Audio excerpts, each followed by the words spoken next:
We need to live and work uncompromised. In this episode, I want to talk to you about how the enemy uses compromise, and we can't be using a tool of Satan to get ahead. And I'm also going to give you an encouraging word at the end about how you can walk uncompromised. Welcome to Cutting Edge Faith. I'm Ryan Howard. This podcast is here to help you understand the times, stand for truth, and grow in your faith. Now, I am talking a lot about uncompromised lately, and I might be doing a book about it, might be doing a newsletter about it. We'll see what God has planned, but if you're interested in that, please let me know. Now, I'm going to start off with a few verses here that are just going to guide this conversation, and we're going to make this quick and punchy. Proverbs 3:5 says, "Trust in the Lord with all your heart, and do not lean on your own understanding."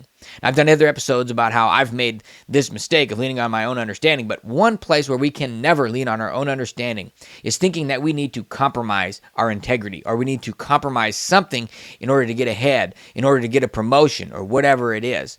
Now, there's another verse that I want to go along with this, but you see, we do God's will God's way. We do God's will God's way. We don't do God's will some other way.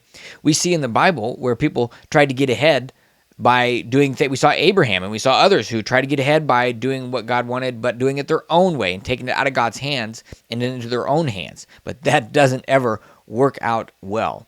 So in Proverbs 15, verse 27, it says, "Whoever is greedy for unjust gain troubles his own household, but he who hates bribes will live." Look at that word hate.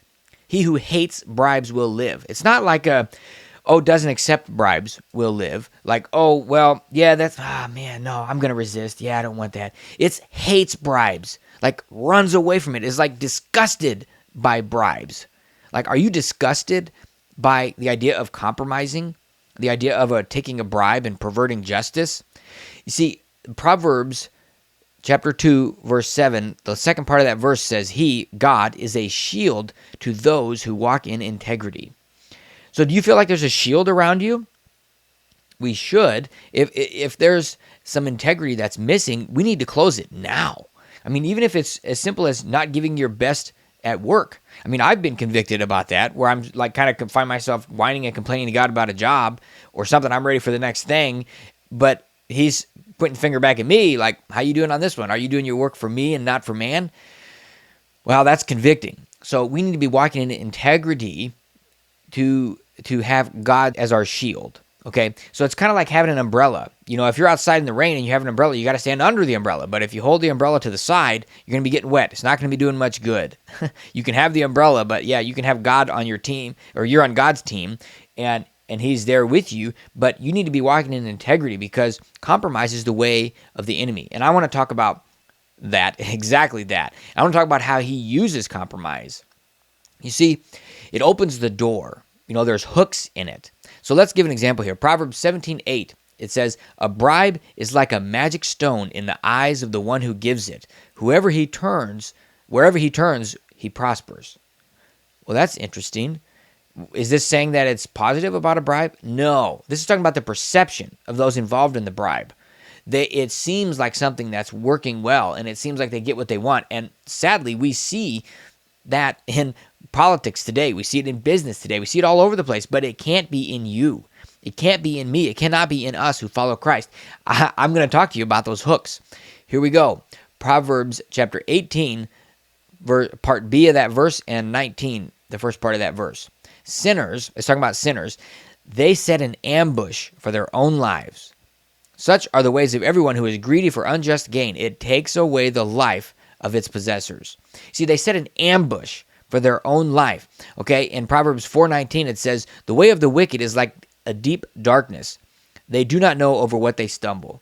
It's like walking around in a dark room, tripping over something, and don't know what it is. They can't see it. Just can't see it with the lights off. And that is the way of the wicked. That is the way of those who compromise. I don't know what's going on. I just can't figure it out. Why is this not going well? Where's the compromise? Get rid of it. Look, this verse that says they set an ambush for their own lives. Let's talk about an ambush. Leopards, they are an animal that work through ambush. So I'm going to read this here. It says, "Leopards primarily hunt by ambush and stalking their prey. They use stealth and patience to get close to their target, then quickly pounce and deliver a bite to the throat or the neck." So that's exactly how the enemy works. It's just a little thing, just a little compromise, just a little bit, just a little. And he's getting closer and closer and closer. Very quiet, getting closer, and then it explodes. All right, so get the hooks out, get the compromise out, get rid of it now. See, many people want to do big things for God, but they don't want to do little things for God. We need to do little things for God and big things for God. Little things are what prepare us for the big things.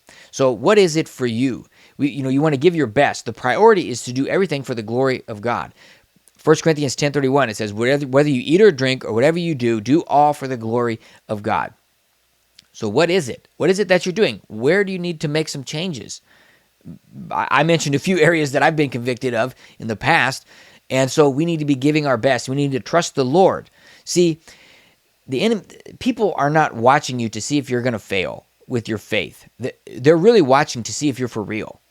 And the good news is that a study just came out from the American Bible Society, their 15th annual State of the Bible, and curiosity about the Bible is on the rise. Over half of Americans, 51% of Americans, express a desire to read the Bible more, and 56% are curious about the Bible or Jesus or both.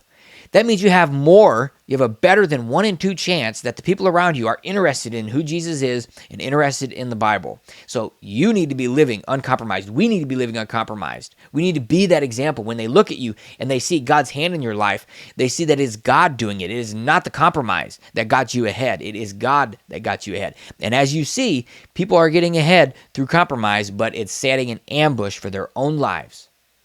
It's setting up an ambush, and they will stumble over darkness in the darkness. They don't know what they're stumbling over. So we cannot have compromise. We got to get rid of it. We got to get it out.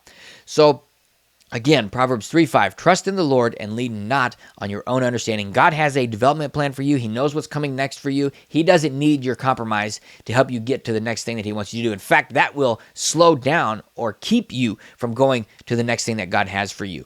So no compromise. Get it out. Live and work uncompromised. All right, hey, go over to howtogrowyourfaith.com and you can get my educational email course to help accelerate what God is doing in your life, bringing you closer to him and walking in the calling that he has for you. If you're watching the video of this, make sure you like and subscribe. And if you're on the audio, you can send me a text. Just find the link in the show notes. Thanks for watching. God bless, and we'll see you in the next episode.